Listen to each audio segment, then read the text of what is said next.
It is a popular saying that a healthy society is a wealthy one.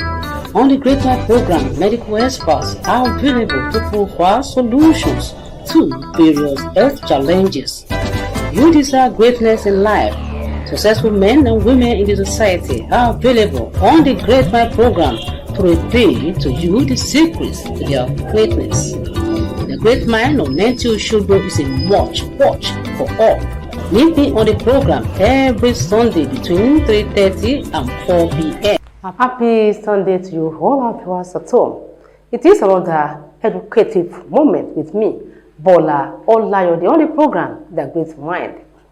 This week, our JIT centers on the 27th inaugural lecture of Osun State University by cardiologists of international repute, Professor Olayinka Akinwusi, wife of the former head of service in Osun State. The lecture was on how to take care of our health to prevent sudden death.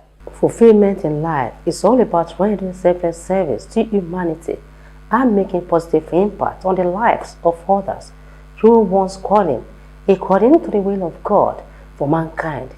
Since God's primary purpose of creating human beings is mainly for service, as every being is expected to serve God and humanity committedly. Professor Olayinka Akinwusi, wife of the former head of service in Osun State, a virtuous woman and cardiologist of international repute, is a well-fulfilled personality who has impacted positively on the lives of innumerable people across the globe through a calling. The inaugural lecture, Series 27 of Osun State University, with the title The Earth and its Myriad Risk Factors Protecting the Wellspring of Life from the Shadows of Sudden Death. The lecture being delivered by Professor Olayinka Akinwusi was very historical. It was the gathering of who is who in the society and the avenue for the beneficiaries of the kind-heartedness of Professor Olayinka Akinwusi to express their profound gratitude to her for the impact she has made in their lives. The inaugural lecture went thus. Please, permit me to request your resounding ovation, and I meant resounding ovation, as I respectfully call our visionary and exceptional Vice Chancellor, Professor Clement Ademoye, to formally declare the 27th inaugural lecture of our esteemed institutions open today. Can I have that resounding ovation? I hereby declare this inaugural lecture open.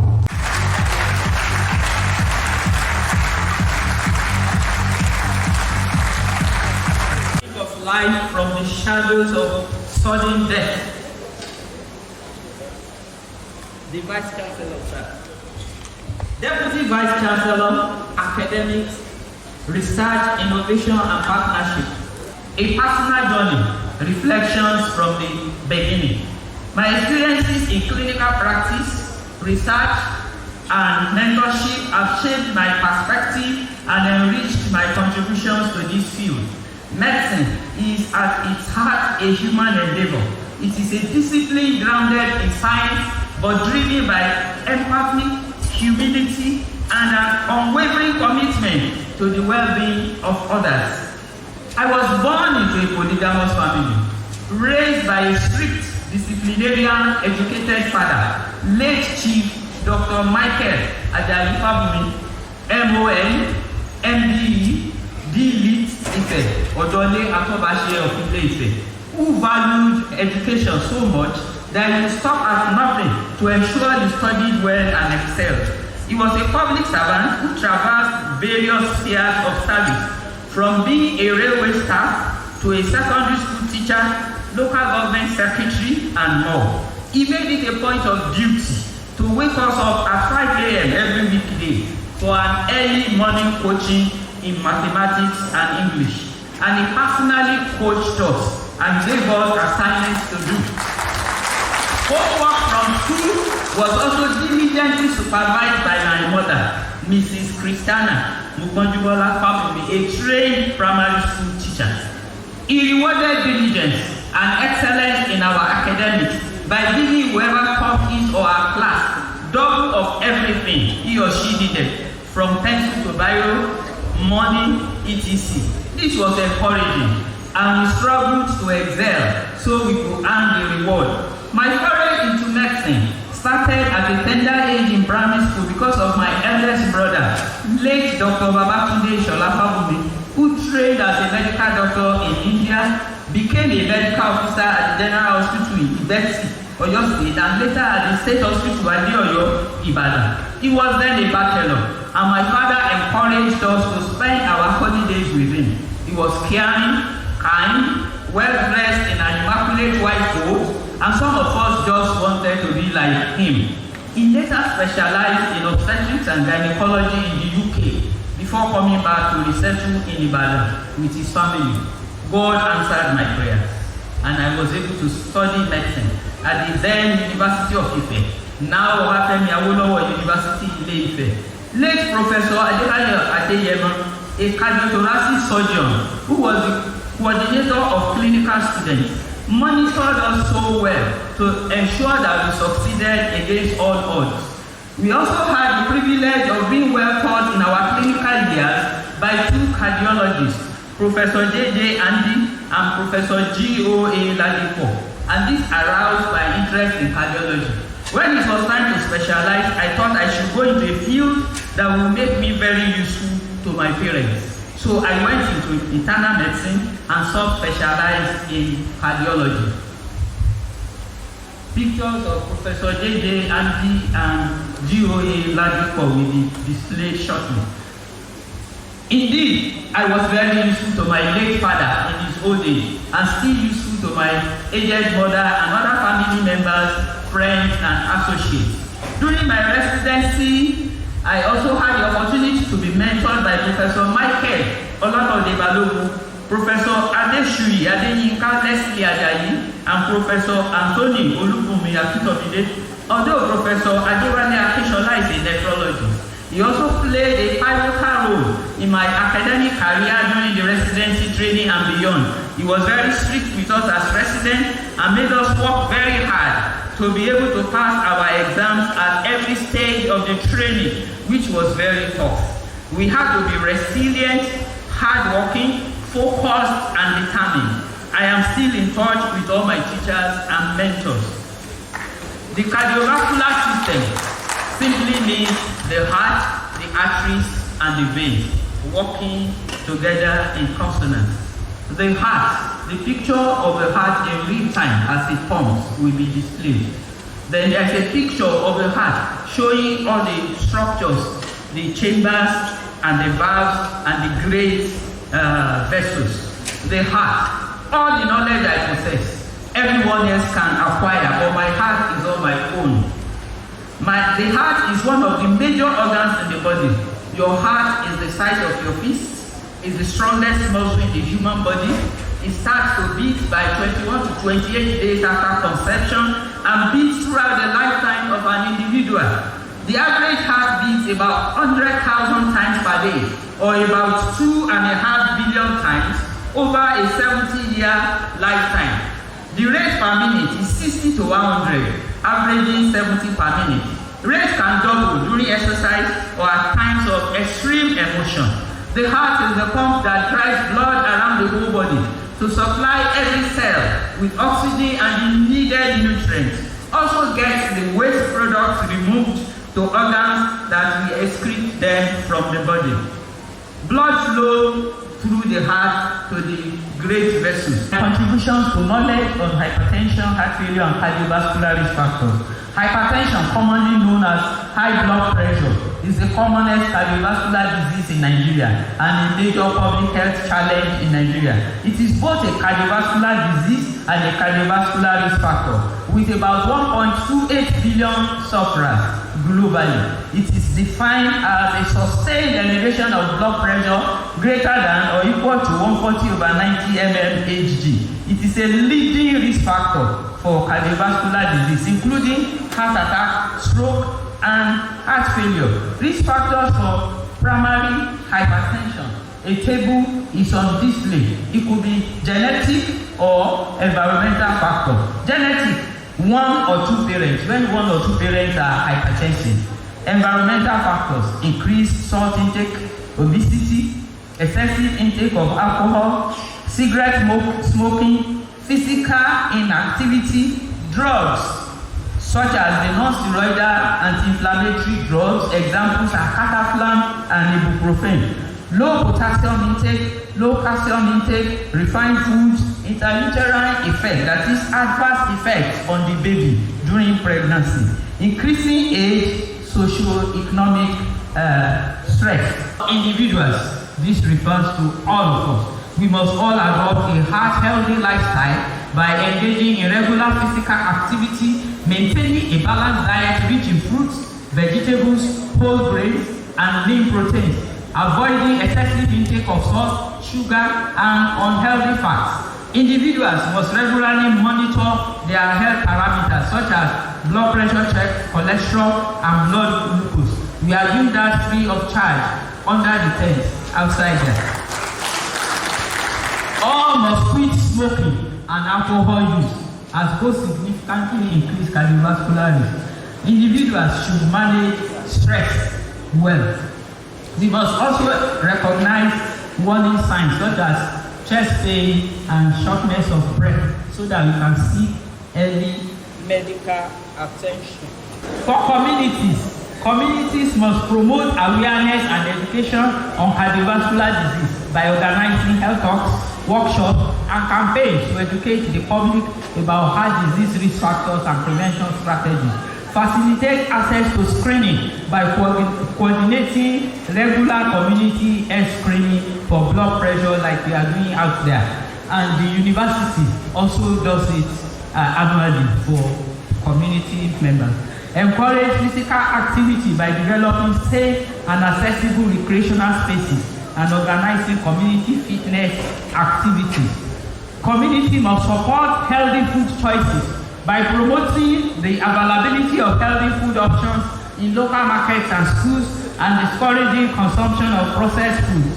Emergency preparedness by training community members in basic life support and cardiopulmonary resuscitation, as well as provision of automated external defibrillators in public facilities to respond effectively to cardiac emergencies. Recommendations for government. The government must enact policies that promote cardiovascular health, such as tobacco control laws, food labeling regulations, and restriction on trans fats and excessive sodium in processed food. The government must also ensure universal access to preventive and curative healthcare services, including regular screening and affordable medication for heart disease and its risk factors.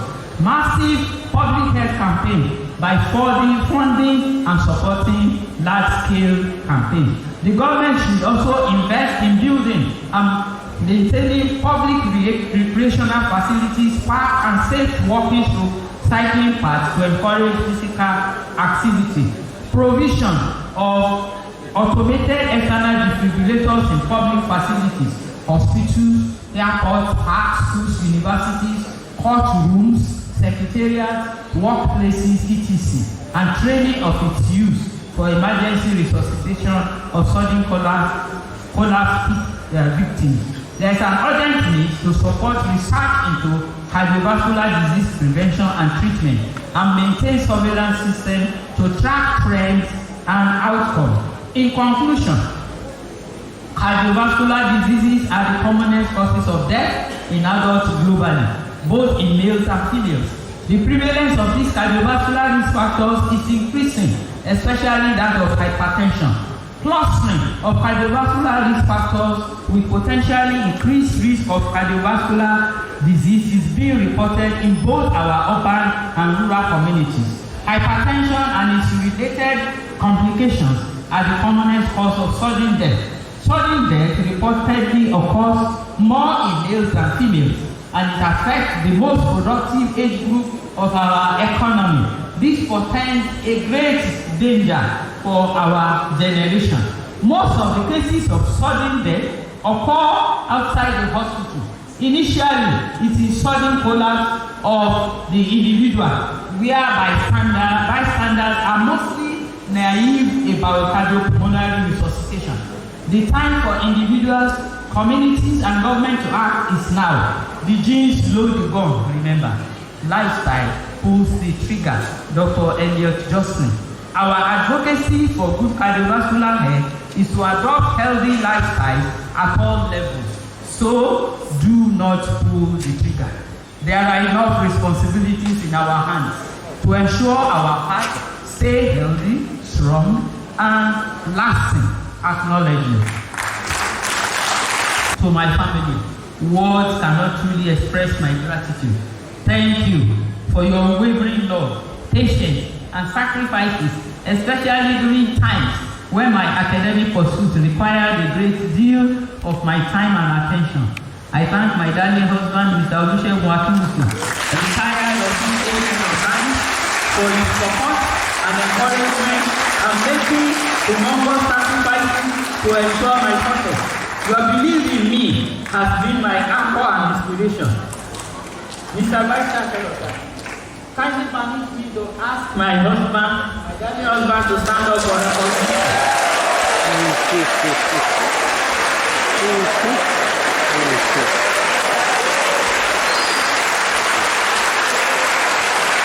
I appreciate my three children, Oyinka, and their respective families. They are all attending virtually for their love and support over the decade. You are wonderful children. All my life you have been faithful. All my life you have been so good.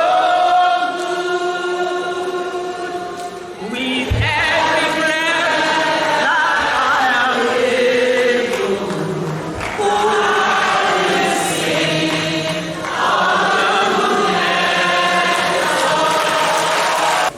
I've asked the question over and over again.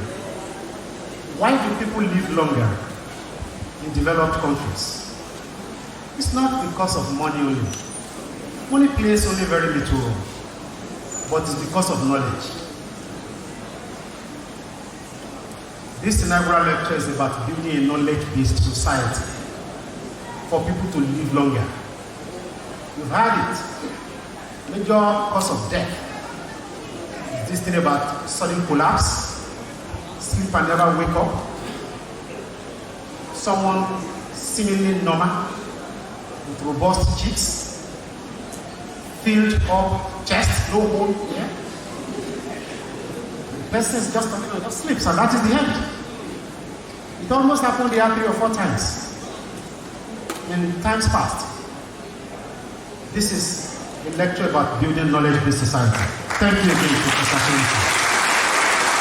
Vice Chancellor Osun State University, Professor Odunayo Clement Adeboye, Provost College of Health Science, Osun State University, Professor Daniel Adebode Adekunle, Professor Moses Layiwola Adeoti, Chief Medical Director, Adeoti Hospital, Dr. Adebisi Adenle, Chief Medical Director, Pickett Hospital.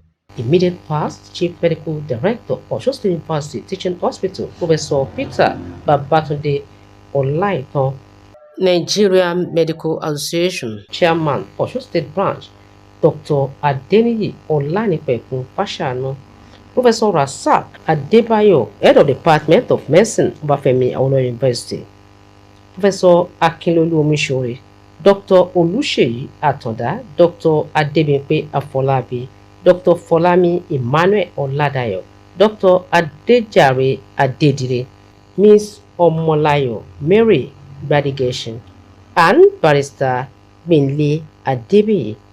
F. These remarks on Professor Patience Olayinka Akinwusi and the 27th inaugural lecture of Osun State University. Inaugural lecture is about cardiovascular diseases and the heart of human beings. The inaugural lecturer just told us that lifestyle affects the way our hearts perform their functions. Anybody of any lecturer who has attained the rank of professor, and it's a time to showcase your research over the years. Everybody who attended has benefited. Sudden death is so common now that this lecture is very beneficial to everybody. Encourages those that have passed and will always work together with patients to make sure things work very well for them. At the beginning of Lancet, we, myself and Akinwusi, were the only lecturers in medicine. And I encourage her, I knew this certainly is very, very simple. For me, this was a very well packaged and well delivered, very informative to the citizens of this country. And one thing we should all also say about taking care of our health and protecting our heart. Just once the heart stops, the whole body has stopped. A lot of people who are hypertensive, who walk about, who don't even know they are hypertensive. So if there is anything anyone should take away from this lecture, it is actually that they need to know their numbers. Everybody must know his or her BP. This lecture is very important to all of us, in the cardiovascular family, and physicians, and the general public. And we thank her for putting this together, spanning many years of our experience in clinical cardiovascular research, which we are part of. We are proud to be associated with her, both in Ilefe, UNIOSUN, and all over the country. Because the message is for us all. It's about our health, it's about living healthy, it's about eating healthy, and it's about working healthy. So I believe that she has made her mark, not just today. It's something that she has been doing for decades. And today is just like she presented the report card.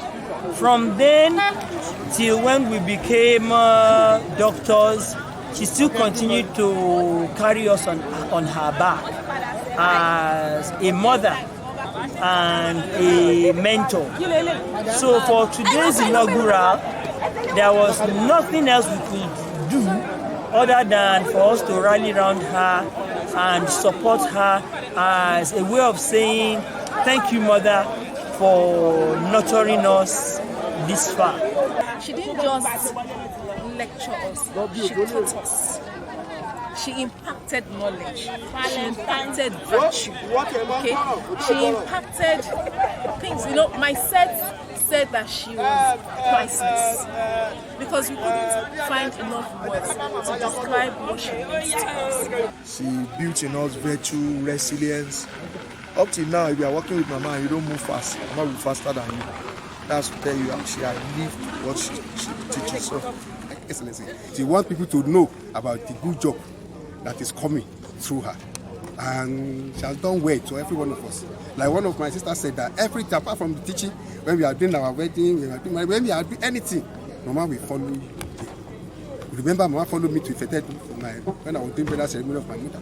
She was here. I have gained that our relationship with people should be something that is very good. We should learn to relate well with people. We should learn to be someone that is good and learn to do it to everyone that is around us.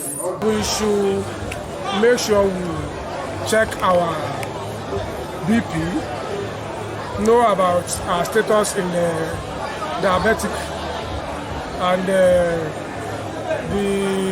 medication given to us, we should abide with it religiously and do exercises so that we can live longer. As the popular saying goes thus, behind a successful man is always a good wife. More so, behind every successful woman is always a supportive husband. Former head of service in Osun State, Akinwusi, has this to say about his wife. But from day one, I've seen the impact of a doctor and the wife that I will have.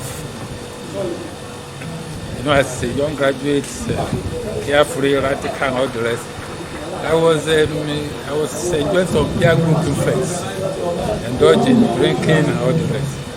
I must say that the story of my stop drinking was accountable to her. Each time I came to her on the campus, she said, "You are drunk again. Don't look near me, people like you. When they take you to the hospital, they will allow you to die." She said, she will tell me, if you die now, she will say all those things. And it was sinking to my psyche. And within a short time, I stopped drinking. And my colleagues were just writing, "Oh, it's yes, you girlfriend that he has that has made it to stop drinking and all the rest." The second one was my spiritual life.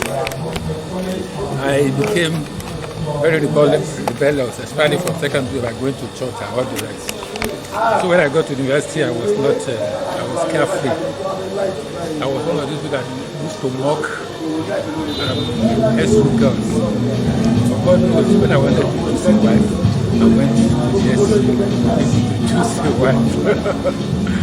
And so she would ask me, "When did you start going to church?" I said, "Don't worry, when we get married, I'm not going to church."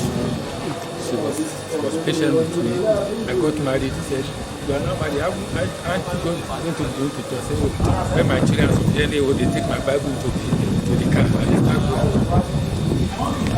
My elder daughter was very smart by 2 and all the rest. She would go with her mother to the church and I would be left alone. Eventually, this girl was also old enough to take my Bible into the car. I said, "Now that your daughter can do it," I said, "See, I don't have those clothes that they wear in churches. My experience at St. James Church Cathedral in Kebola Ibadan, where the kind of church, the kind of dress we wear, dictates where you sit in the church, had a certain thought in my life." And so she went and bought a set of dresses we need to wear to church. Then I saw that I was troubling her too much. I started going to church. We got married at Temple of the Resurrection in Hawaii. So that was where we started worship. The Reverend there took us as children and they were very faithful. And in the process, it was where I got born again too. The reception, organized in honor of Professor Patient Olayinka Akinwusi after the inaugural lecture, was another avenue for the people to appreciate her for the impact she has made in the lives of many people across the globe. Since Professor Patient Olayinka Akinwusi is a virtuous woman of global impact who is serving God and humanity committedly, according to the will of God for mankind, her path shall continue to shine brighter and brighter unto the perfect day.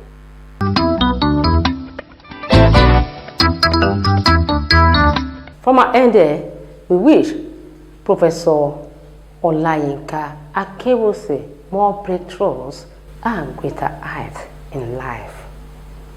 On that note, we are ending this week edition of the program. Next week is another date, God willing.